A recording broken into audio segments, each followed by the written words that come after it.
ధీరజ్ అయితే బయట నుంచి వస్తూ ఉంటాడు. ఒరే చిన్నోడా, ప్రేమ నువ్వు కాళ్ళు చేతులు కడుక్కొని రండి, అన్నం తిందురు గాని అని చెప్పేసి అయితే వేదవతి చాలా ప్రేమగా అంటూ ఉంటుంది ధీరజ్తో. అలా అడిగేసరికి ధీరజ్ అయితే తను తెచ్చుకున్న ఫుడ్ని అయితే చూపిస్తూ ఉంటాడు. ఏంటి పార్సిల్ తెచ్చుకున్నారా అనేది అంటూ ఉంటుంది. అది ఇమ్మి ఇలా అని చెప్పేసి అనేసరికి ధీరజ్ అక్కడి నుంచి పట్టుకుని వెళ్ళిపోతూ ఉంటాడు.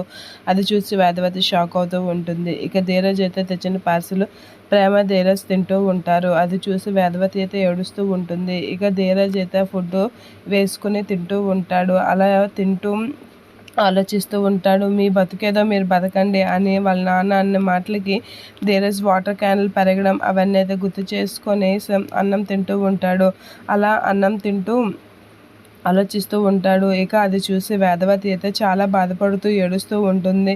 అలా నా కొడుక్కి నా ఇంట్లోనే పరాయితనం వచ్చింది అని చెప్పేసి అయితే చాలా బాధపడుతూ ఉంటుంది వేదవతి. ఇక ప్రేమ అయితే తింటూ ఉంటుంది. అలా తింటూ చిన్నప్పుడు వాళ్ళ అమ్మ వాళ్ళు తను చూసుకున్న గారాబం గుర్తు తెచ్చుకొని పొలమారుతూ ఉంటుంది. ఎంత ముద్దుగా చూశారు నన్ను అందరూ అని చెప్పేసి అయితే పొలమారుతూ ఉంటుంది. ఇక ధీరజ్ అయితే వాటర్ ఇస్తూ ఉంటాడు. అలా ధీరజ్ వాటర్ ఇచ్చేసరికి ప్రేమ తీసుకొని వాటర్ తాగుతూ ఉంటుంది.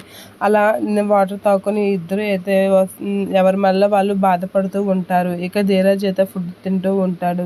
ప్రేమ వాటర్ తాగుతూ ఉంటుంది. వాళ్ళిద్దరిని చూసి వేదవతి అయితే నా కుటుంబంలో ఇంత నా చిన్న కొడుకుని నేనే దగ్గరుండి ఇంటికి దూరం చేస్తాను అని అయితే వేదవతి చాలా బాధపడుతూ ఏడుస్తూ ఉంటుంది. ఇక ధీరజ్ ప్రేమ వాళ్ళైతే తింటూ ఉంటారు.